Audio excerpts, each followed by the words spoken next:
کہ ایک مرتبہ حضرت عیسیٰ جا رہے تھے اپنے گھر کی جانب، تو حضرت عیسیٰ نے دیکھا کہ شیطان آ رہا ہے اور وہ جا رہا ہے مارکیٹ یعنی بازار کی جانب۔ روایت میں بازاروں کی بڑی مذمت آئی، بلکہ شیطان کا ایک جملہ بھی آیا، شیطان جتنے بھی اسلام کے احکامات ہیں اس کے پیرالل ایک شریعت شیطان نے بنائی، اور ایک حدیث میں اس کی تفصیل بھی ہے۔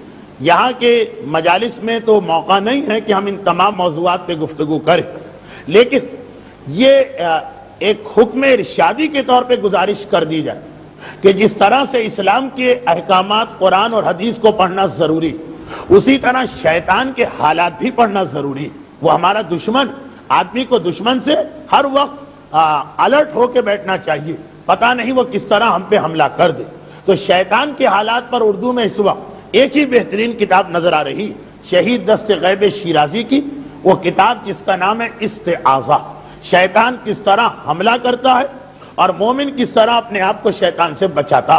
یہ ان کتابوں میں سے ایک کتاب جس کے بارے میں امام خمینی رضوان اللہ علیہ نے فرمایا تھا کہ یہ کتاب تو بچوں کے کورس میں شامل کی جائے اور ہر بچے کو یہ پوری کتاب رٹا دی جائے، شیطان کس طرح اٹیک کرتا۔ اس میں اس حدیث کا ایک ٹکڑا ہے جس میں شیطان اسلام کے پیرالل اپنی شریعت بتاتا۔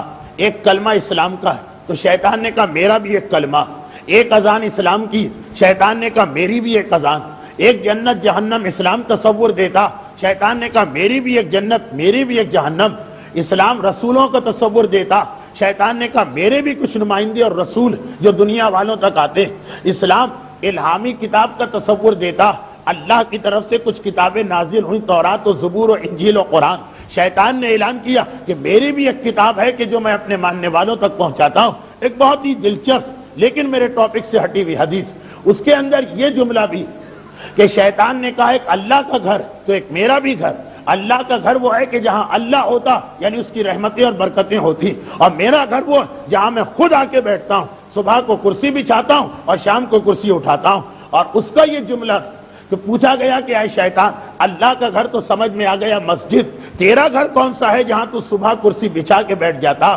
اور شام کو کرسی اٹھا کے چلا جاتا؟ کہا دنیا کے بازار، دنیا کی مارکیٹیں، یہاں آنے والے ہر آدمی کو میں گمراہ کر دیتا ہوں، یہاں آنے والے ہر شخص کو میں راہ ہدایت سے ہٹا دیتا ہوں۔ چنانچہ اسلام کے احکامات میں یہ بھی کہ بازار میں کم سے کم جاؤ اور جو ٹو دا پوائنٹ تمہارا کام ہے بس اسی سے تعلق رکھو۔ اب اس کی تفصیل اپنی جگہ۔ اور تو حضرت عیسیٰ نے دیکھا کہ وہ تو بازار میں کسی ضروری کام سے گئے، جلدی اپنے کام کو نمٹا کے باہر آئے۔ اب جو اصل حدیث ہے وہ یہ کہ المؤمن فی المسجد کالسمک فی الماء والمنافق فی المسجد کالطیر فی القفص۔ اور اسی حدیث کو الٹ کے امام نے بازار کے بارے میں کہا۔ امام فرماتے ہیں کہ جب مسجد میں مومن جاتا تو اس کی حالت یہ ہوتی جیسے مچھلی پانی میں پہنچ چکی، اس طرح سے اسے سکون ملتا، اطمینان ملتا۔ جب مچھلی پانی سے باہر آ جائے تو ہر وقت تڑپتی رہتی، ہر وقت بے چین ہوتی رہتی، ہر وقت پانی کی تمنا ہوتی۔ کہا کہ یہی مثال مومن کی ہے، ضروری کام سے مسجد سے باہر آنا، اللہ ہی نے واجب کیا ہے بیوی بچوں کا خیال رکھنا، اپنے لیے روزگار، لیکن جب مسجد میں پہنچ جائے تو اتنا اطمینان اور سکون مومن کو ہوتا ہے کالسمک فی الماء، جسے پانی کو تم نے پانی میں مچھلی کو پہنچا دیا۔ اور والمنافق فی المسجد، اور اگر منافق کبھی مسجد میں آئے اور اس کو آنا پڑتا، منافق کافر سے الگ، کافر وہ ہے جو اوپن کہتا ہے تم کون، ہم الگ الگ، منافق تو اپنے آپ کو ہمارا جیسا شو کرتا، تو وہ ہر چیز میں ہمارے ساتھ ساتھ چلنے پہ مجبور، تو وہ بھی مسجد میں آئے گا۔ لیکن امام کا جملہ ذرا دیکھیے، نفسیات انسانی کو کس طرح بیان کیا۔ کہا کہ والمنافق فی المسجد کالطیر فی القفص، منافق مسجد میں آنا تو پڑے گا لیکن اس کی مثال اس پرندے جیسی ہے جسے پنجرے میں بند کر دیا گیا، کہ ہر وقت اڑ جانے کی فکر کرتا رہتا، ہر وقت بھاگ جانے کی فکر کرتا رہتا، پرندہ ہر وقت بے چین ہوتا ہے کسی طرح سے مجھے آزادی ملے، کسی طرح سے مجھے رہائی ملے۔ یہ منافق کی مثال، مارے باندھے لوگوں کے ڈر سے آ تو گیا لیکن اس کی بے چینی دیکھیے گا، اس کی گھبراہٹ دیکھیے گا، اس کے نکل بھاگنے کا جذبہ دیکھیے گا۔ اور اسی حدیث کو انہی الفاظ کے ساتھ امام نے الٹا کر دیا، کہا والمومن فی السوق کالطیر فی القفص، والمنافق فی السوق کالسمک فی الماء. اور مومن جب بازاروں میں جاتا، مارکیٹ میں جانا واجب بھی ہے اس کے لیے، لیکن اس کی مثال ایسی ہوتی، مومن کی مثال بازار میں جیسے پرندہ پنجرے میں بند ہو گیا کہ بس کسی طرح سے مجھے موقع ملے جلدی جلدی اپنے کام نمٹاؤں اور یہاں سے بھاگوں. اور منافق کی مثال بازار میں ایسی ہوتی جیسے مچھلی اپنی منزل پہ پہنچ چکی، جیسے مچھلی پانی میں پہنچ چکی، وہ آرام، وہ اطمینان، وہ سکون. اور جو کچھ مارکیٹوں میں ہوتا، وہ جن لوگوں کو معلوم کہ اسلام کے بدترین گناہوں کی اکثریت بازاروں میں ہوتی، انہیں معلوم کہ اسی وجہ سے اسلام نے دیندار تاجر کا ثواب بھی بہت زیادہ بتایا اور یہ سارے احکامات بھی دیے. تو شیطان کو دیکھا حضرت عیسیٰ نے کہ وہ بازار کی جانب جا رہا، بازاروں کی جانب بڑھ رہا، اور خالی ہاتھ نہیں جا رہا بلکہ اپنے ساتھ سامان تجارت لے کے جا رہا. عجب پرانا زمانہ، یہ تجارت کا سامان کوئی سوزوکی میں یا ٹرالر میں یا ٹرک میں تو نہیں آتا، یا زیادہ سامان ہے تو اونٹوں پر آتا ہے، کم سامان ہے تو خچر اور گدھے. تو دیکھا کہ شیطان کے ساتھ 5 گدھے اور ان گدھوں کے اوپر بوریاں لدی، ایسا لگ رہا ہے کہ کوئی سامان. تو حضرت عیسیٰ نے ایک مرتبہ سوال کیا کہ اے شیطان، یہ کہاں جا رہا، اور یہ گدھے اور یہ سامان کون سا؟ کہا کہ میں بھی بازار جا رہا ہوں، جب سب تجارت کرتے ہیں تو مجھے بھی تجارت کرنا، میں تجارت کے لیے جا رہا ہوں. اور یہ سارا تجارت کا سامان، وہ کیا وہ بزنس گڈس ہے، سامان تجارت ہے، اسے بازار میں لے جانا. پوچھا کہ بھائی اس میں کیا ہے سامان تجارت میں؟ تو ایک بوری کی جانب اشارہ کیا اور کہا کہ اس میں غرور اور تکبر بھرا ہوا، یہ بوریاں وہ ہیں جو غرور اور تکبر سے بھری ہوئی. ایک بوری کی جانب اشارہ کیا اور کہا کہ اس کے اندر چیٹنگ، فریب، دھوکہ، خیانت بھری ہوئی وہ بوری. ایک گدھے کے اوپر کہا کہ اس کے اندر میں خیانت اور دھوکہ اور فریب کو لے کے جا رہا. اور ایک بوری کی جانب اشارہ کیا اور کہا کہ اس کے اندر بے غیرتی، بے حیائی اور بے شرمی بھری ہوئی.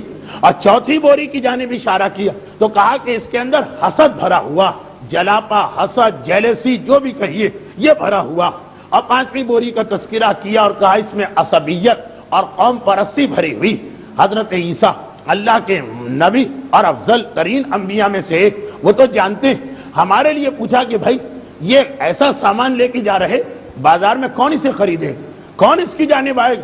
بالکل ایک طرح کا کنڈم اور سڑا ہوا مال لے کے جانے سے فائدہ کیا؟ شیطان مسکرایا. شاید اس نے زبان سے نہ کہا ہو، لیکن اس کے انداز سے یہ لگا جیسے کہہ رہا ہو کہ یا نبی اللہ، مسجد اور خانہ کعبہ کی بات آپ اچھی جانتے ہیں، لیکن مارکیٹ کے بارے میں زیادہ ایکسپرٹ. یا نبی اللہ، آپ کیا بات کرتے ہیں، یہ سامان بازار میں جاتے ہی ہاتھوں ہاتھ فروخت ہو جائے گا. ارے اس کے تو اتنے خریدار کہ ابھی میں پہنچا نہیں اور وہاں قطار لگا کے کھڑے کہ آئے تو صحیح ہے مارکیٹ میں یہ سامان، دیکھیے گا کس طرح سے اٹھ جاتا.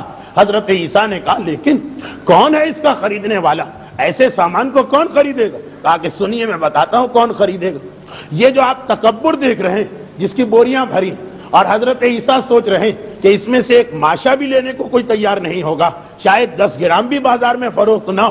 کہا جتنے بھی پیسے والے ہیں، جتنے بھی دولت والے، وہ انتظار کر رہے ہیں. جتنا تکبر آلریڈی ان میں ہے اس سے بھی ان کو اطمینان نہیں ہو رہا، اور کچھ تکبر آ جائے تو یہ وہ سامان کہ پیسے والے اس کا انتظار کر رہے ہیں، بس میں لے کے پہنچا اور دیکھیے گا دولت مند اس پہ ٹوٹ پڑیں گے.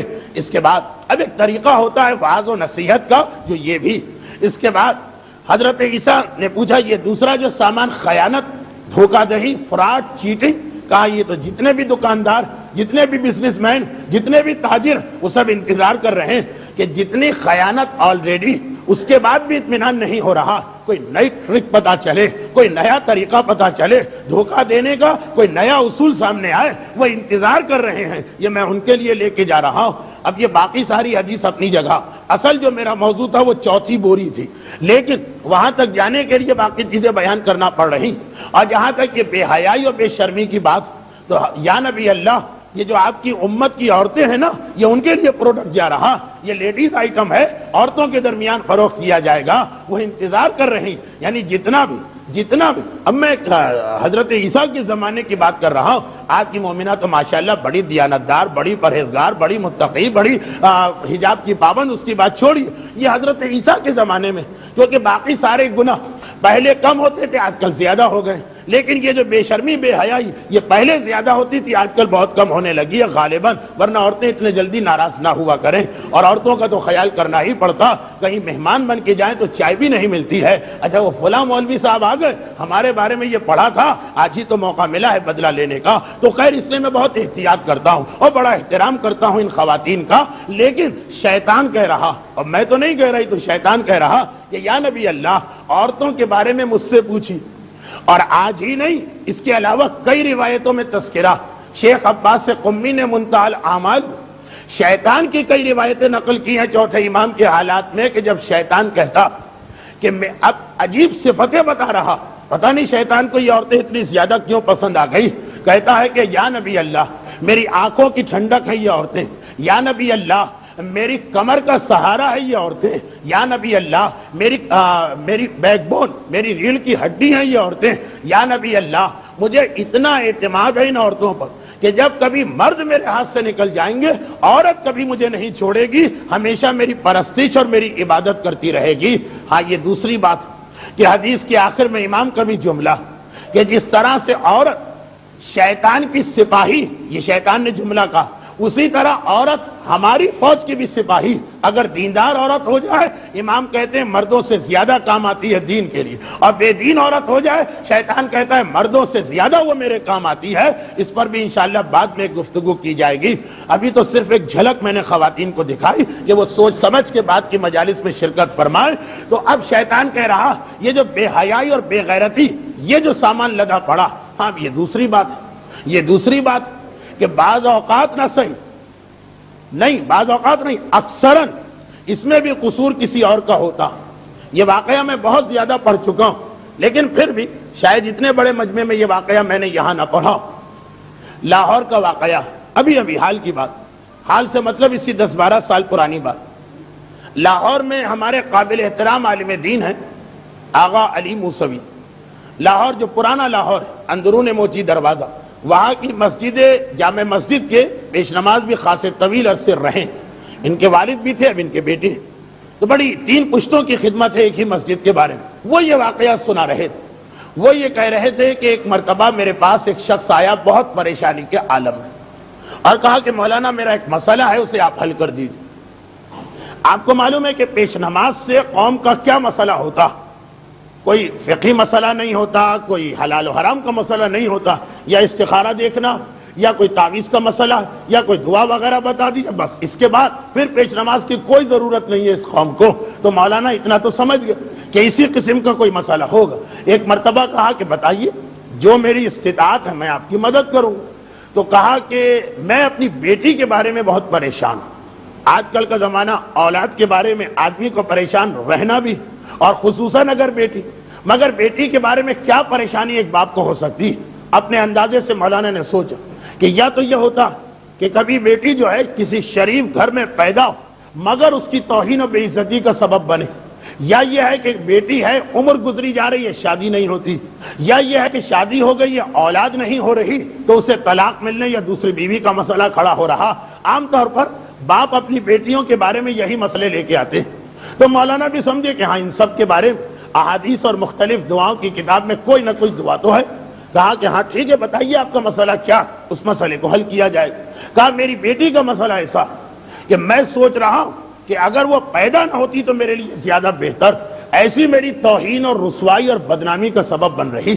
حقیقت میں آج کا دور ایسا کہ انتہائی شریف اور عزت دار گھرانے میں وہ ریڈیو، وہ ٹیلی ویژن، وہ VCR، وہ ڈش اینٹینا، وہ اسٹار ٹی وی ایسا ہمارے بچوں اور بچیوں کے ذہن کو بدلا کہ نمازی اور پرہیزگار باپ پریشان کہ کس طرح سے اپنی اولاد پہ قابو پایا جائے، اور اگر اولاد میں بیٹی شامل تو مولانا سمجھ گئے جب اس نے کہا ایسی بیٹی کہ کاش یہ پیدا نہ ہوتی تو زیادہ بہتر تھا، اس ذلت اور رسوائی سے کہ جو آج میرے سامنے آ رہی۔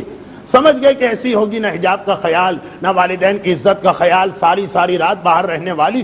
چنانچہ کہا کہ آپ گھبرائیے نہیں، ہر مسئلے کا حل ہے۔ تو آپ کی بیٹی کس سے، آپ کو کیا شکایت؟ کہا کہ عجیب لڑکی ہے یہ، میں گھر میں ہوتا ہوں، گھر سے باہر ہوتا ہوں، میرا بزنس ہے، میرے کانٹیکٹ، ہزاروں میرے مہمان میرے پاس آتے ہیں، جہاں کوئی مہمان میرے گھر میں آیا یہ میری بیٹی جا کے اپنے کمرے میں بیٹھ گئی. ہزار اس سے کہو کہ آؤ انکل کو سلام کرو, ان سے ملاقات کرو, ان سے ہاتھ ملاؤ, اگر میں نہ ہوں تو ان کو اٹینڈ کرو, ان سے گفتگو کرو, لیکن وہ ایسی نافرمان لڑکی ہے کہ کسی کے سامنے آنے کو تیار نہیں. لاکھ میں کہتا رہوں, وہ یہی کہتی ہے کہ یہ تو میرے لیے نامحرم, میں نامحرم کے سامنے کیسے آؤں. مولانا پردہ تو دل کا پردہ ہوتا ہے. یہ ساری چیزیں تو صرف اور صرف اگر انسان کی نیت صحیح نہ ہو تو 7 پردوں میں بٹھائیں گے تب بھی وہ گناہ ہو جائے گا. وہ ساری باتیں شروع کر دی اور کہا کہ میں بھی دوسروں کے گھر میں جاتا ہوں, اگر گھر والے نہ ہو تو وہاں کی عورتیں ہیں, وہاں کی بچیاں ہیں, آتی ہیں, بیٹھتی ہیں, گھٹ پٹ ہوتی ہے, گپ شپ ہوتی ہے. یہ ساری چیزیں ایک مجھے ایسی ناکارہ اور نامعقول لڑکی ملی کہ سارے دوستوں کے سامنے میری توہین ہو رہی, سارے دوستوں کے سامنے شرمندگی ہو رہی. مولانا کہتے یار میری یہی سمجھ میں نہیں آ رہا کہ آخر میں اس کو جواب دوں تو کیا جواب دوں. وہ میرے پاس آ رہا ہے کہ مولانا کوئی ایسا تعویذ دے دیجئے کہ یہ سارا مسئلہ حل ہو جائے. اب کیسے اس کو سمجھایا جائے؟ میں نے ایک ہی جملہ کہا کہ بھائی نجف میں رہا ہوں, یہاں بھی بہت زیادہ میں نے دینی تعلیم حاصل کی, یہ کتاب پڑھی, وہ کتاب پڑھی, وہ کتاب حدیث کی, دعاؤں کی, اعمال کی ساری کتابیں بتا دی. مجھے اس میں بیماری کا تعویذ ملا, رزق کی پریشانی کا تعویذ ملا, اولاد نہ ہونے کا تعویذ ملا, شادی نہ ہونے کا تعویذ ملا, دشمنوں کے حسد سے بچنے کا تعویذ ملا. اب تک بے شرمی, بے غیرتی اور بے حیائی کا کوئی تعویذ نظر نہیں آیا. جس دن کسی کتاب میں یہ تعویذ نظر آیا سب سے پہلے آپ کو بلا کر آپ کی خدمت میں پیش کیا کروں گا. تو ایک تو یہ ہمارا آج کا ماحول اور معاشرہ بن چکا کہ جہاں پر وہ تو شیطان کہہ رہا کہ آلریڈی عورتیں یہ جو پروڈکٹ آ رہا ہے مارکیٹ میں, یہ بے شرمی اور بے حیائی, اس کے خریدنے کے لیے تیار بیٹھی. اور پھر اگر باپ بھی اپنے بیٹیوں کو اور بڑے بھائی بھی اپنی بہنوں کو اور خاندان کے مرد بھی اپنے خاندان کی عورتوں کو اس راستے پہ لے جائیں تو وہ تو ویسے ہی شیطان کے انتہائی قریب. یہ تو اور زیادہ ہم نے غضب کر دیا. لیکن اس کے لیے ابھی 19 یا 20 رمضان کی تقریر کا انتظار کریں, کچھ تفصیل آنے والی ہے. چوتھی بوری کس کے لیے, یہ چوتھا تھیلا کس کے لیے؟ کہا یا نبی اللہ اس کے اندر تو حسد بھرا ہوا, حسد, دوسروں سے جلاپا, یہ کون خریدے گا؟ کہا کہ آپ کو نہیں معلوم, وہ سارے علماء انتظار کر رہے ہیں اور تیار بیٹھے کہ کہیں سے حسد کے بورے آئیں. تو جتنا حسد ہے اب مزید ان کو حسد چاہیے ہے جو ایک دوسرے سے حسد ہوتا. اور 5ویں چیز قوم پرستی عرب کے لیے اس نے بیان کی شیطان نے. تو مسئلہ یہ کہ حسد ایک ایسی چیز ہے کہ عام مومن کو چھوڑے, متقی اور پرہیزگار کو چھوڑے, الا شاذ و نادر آپ کو صاحبان علم کے اندر بھی یہ خرابی نظر آ جائے گی. یہ حسد وہ چیز ہے کہ جو انسان کبھی انسان کو نہیں بخشتی ہے. اپنے بھائی سے بھی حسد ہو جاتا ہے, اپنے بچپن کے دوستوں سے بھی حسد ہو جاتا ہے.